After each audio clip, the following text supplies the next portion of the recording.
Dottie West was one of those radiant voices in country music who seemed to light up any stage she walked onto.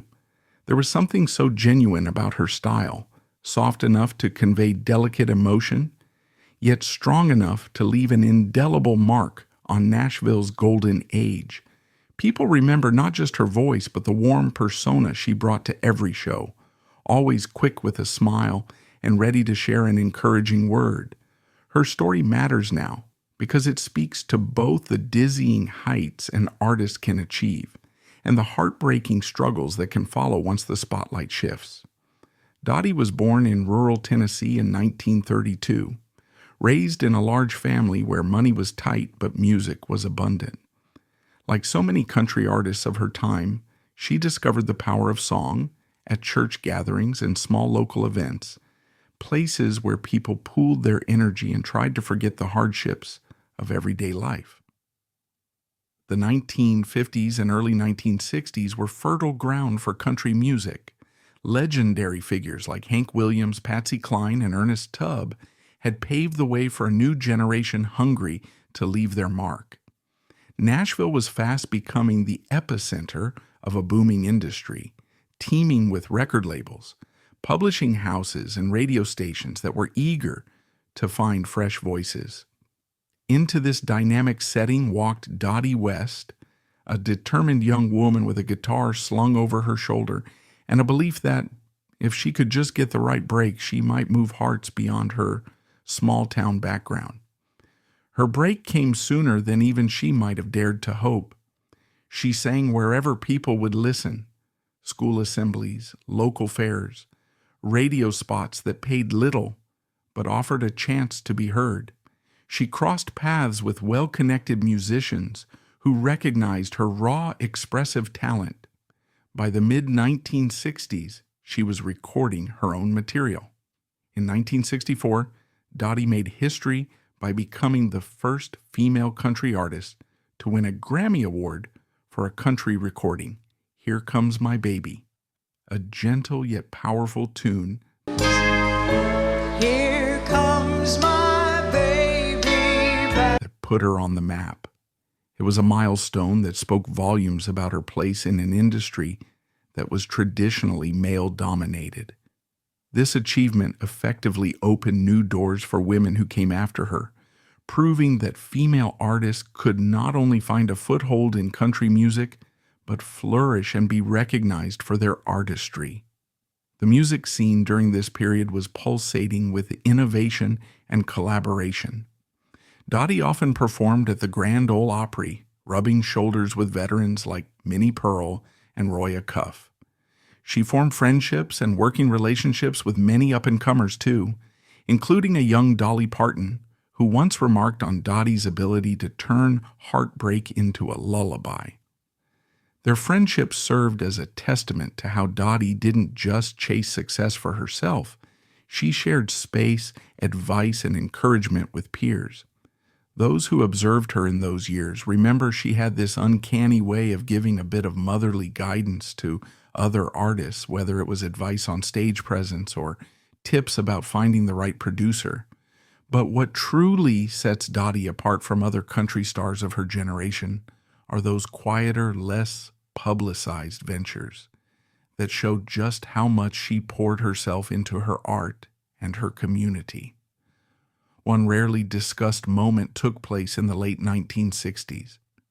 Dottie, feeling strongly about the power of music education, initiated a small, self-funded program in her Tennessee hometown. She collected gently used instruments and orchestrated informal lessons at the local school, taught by volunteer musicians passing through. Though it never became a headline, that little program gave several children their first serious encounter with music. According to a friend, Dottie felt she owed it to her roots to make sure others had the chance to learn, no matter their family's financial circumstances. It was exactly the kind of behind-the-scenes generosity that people close to her loved to talk about. Then there was the time in 1974 when Dottie was invited to do a series of live performances in prison facilities across a few southern states. Most fans knew nothing about these shows, as they weren't advertised and didn't serve any commercial purpose. But a handful of photos exist. Dottie dressed in a modest stage outfit, strumming her guitar before groups of inmates who, for a few hours, got to feel something other than confinement. She viewed it as a raw, meaningful experience, a chance to bring hope into a place that rarely saw it. Years later, a now-released inmate gave an interview recalling that Dottie treated everyone with kindness, as if each one of them deserved a fresh start. These lesser-known episodes proved she was far more than a chart-topping singer. She was a caring individual who believed music could be transformative in people's lives, no matter the circumstance. Her professional career, meanwhile, continued evolving. Dottie's sound shifted with the times. Through the late 1960s into the 1970s, she balanced a traditional country vibe with the smoother, more polished production styles that were becoming popular. One especially significant partnership was with Kenny Rogers in the late 1970s and early 1980s. Their duets, like Every Time Two Fools Collide, struck gold on the charts and brought Dottie even greater national recognition. Audiences loved the chemistry between her soft, nuanced tone and Kenny's rich vocals, and critics noted how her voice retained that emotional honesty she had from day one. This period marked a high point in her commercial success. If you turned on country radio during that era, there was a good chance you'd hear a Dottie West track in rotation testifying to her ability to stay relevant even as the music industry expanded and tastes shifted. Though beloved by her peers and admired by fans, Dottie began to face difficulties behind the scenes. She'd always been known for living generously, and that generosity sometimes spilled into her finances. She gave to friends and family in need, spent lavishly on projects that felt meaningful, and lacked a strong financial safety net. As the 1980s progressed, the country music landscape began to adapt once again. New artists emerged with slicker production and a more pop-oriented flair, pushing some older artists onto the sidelines. Dottie tried to keep step, releasing music that echoed changing trends, but the competition was stiff and record labels wanted new, younger faces. At the same time, she found herself signing on to business deals that didn't pan out and faced legal battles that took a toll on her savings. Despite continuing to tour, the financial burden started to become insurmountable. Several friends from those days recall Dottie trying to smile through the difficulties. She had always been proud, rarely wanting to burden others with her troubles. Yet there were glimpses of her stress in small, intimate moments. A longtime band member shared a memory of being on the road with her in a cramped bus, watching her recheck ledgers late at night. She looked tired, he said, not in that normal, I just did a show kind of way, but deep down exhausted, like she was holding the weight of the world on her shoulders. The band member recalled how Dottie tried to reassure everyone that things would turn around, but there was a heaviness in her eyes that didn't match her hopeful words. There was also the personal heartbreak of multiple marriages and divorces. Dottie's personal life, much like her finances, was deeply affected by her caring nature and her yearning for security. While she found great love and companionship at different points, she also experienced betrayal and disappointment. In her later interviews, she hinted at regrets, wishing she had moved more cautiously, trusting her gut more than her heart at times. Yet, in the same breath, she'd express gratitude for the love she had found and the memories she'd made. It was part of her charm that she never lingered on resentment for too long. She simply believed life could always be turned around by one good day, one more chance, or even one great song. By the late 1980s, rumors were swirling that Dottie was in deep financial trouble. It wasn't exactly front-page news, but the Nashville community whispered about it.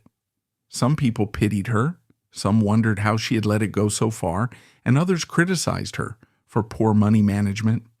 For a woman who had worked so hard to gain respect in a tough industry, these whispers cut deeply. She tried various ways to recover, including smaller concert dates and personal appearances, but the debts accumulated faster than she could pay them off. She had to make drastic decisions about her belongings, and eventually she faced losing nearly everything she had earned over the decades. During this time, the love and support she once poured into others did come back around in various forms.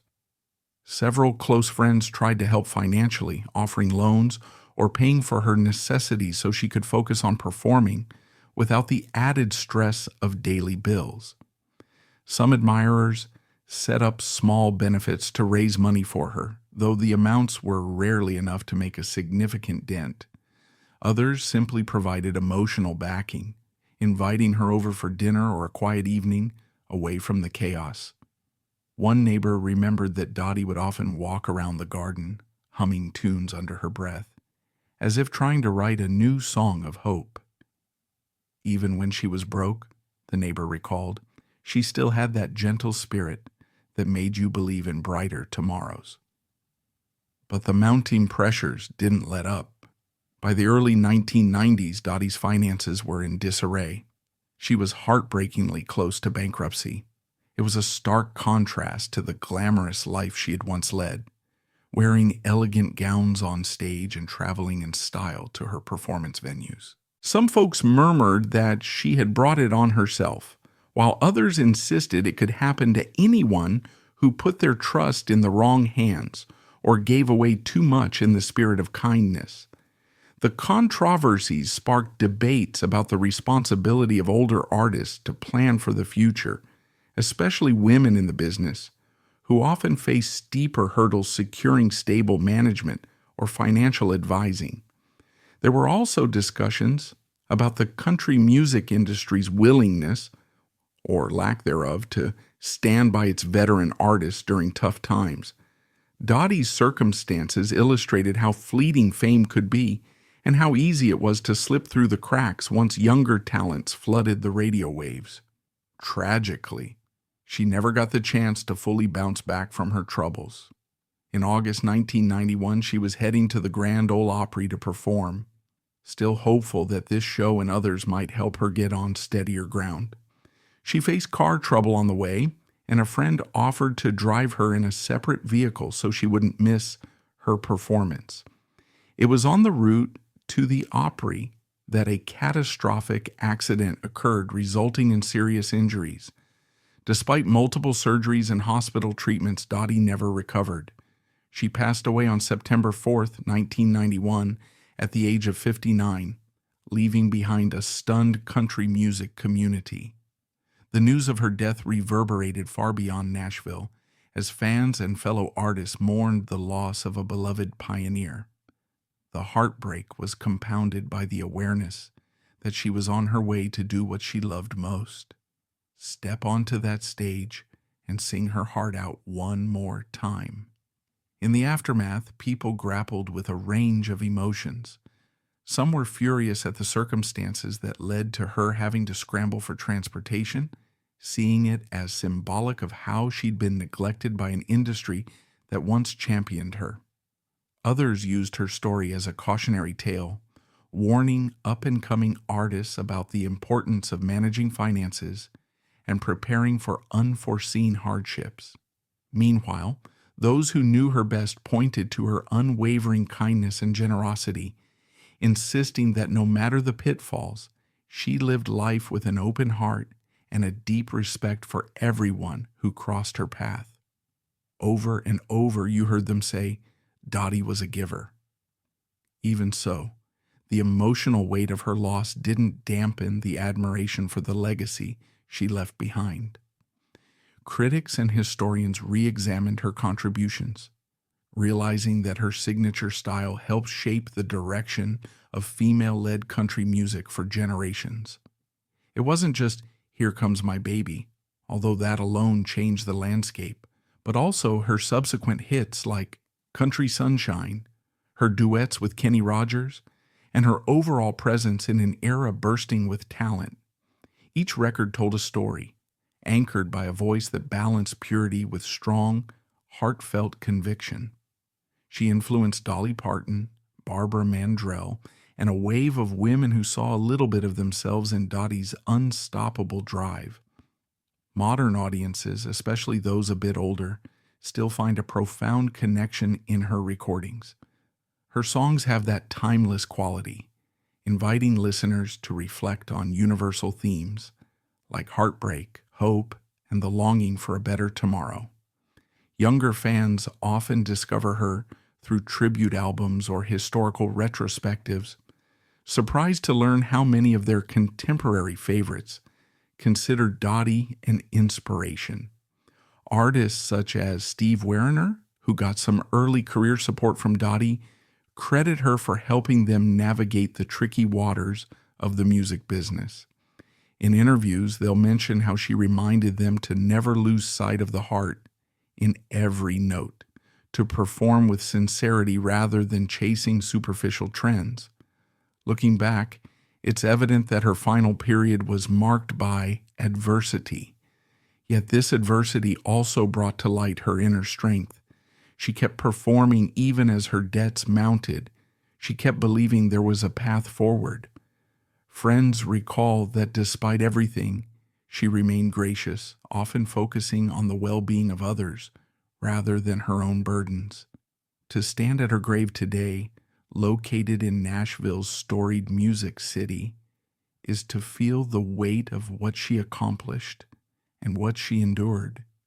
You might see flowers left by fans who still recall her voice, stirring their hearts decades ago. You might see tributes from fellow musicians who want to honor a woman who, at the height of her fame, never forgot to reach out a helping hand. And you might catch sight of younger fans who've come to pay respect, having only recently discovered her through archival footage or a grandparent's vinyl collection. Each token of remembrance is a testament to the fact that her story never really ended. It just moved into our collective memory, where lessons and melodies live on. And that's all for today's video. If you like this video, hit that thumbs up, let us know your thoughts in the comment section, and subscribe so you won't miss out on future uploads. See you next time.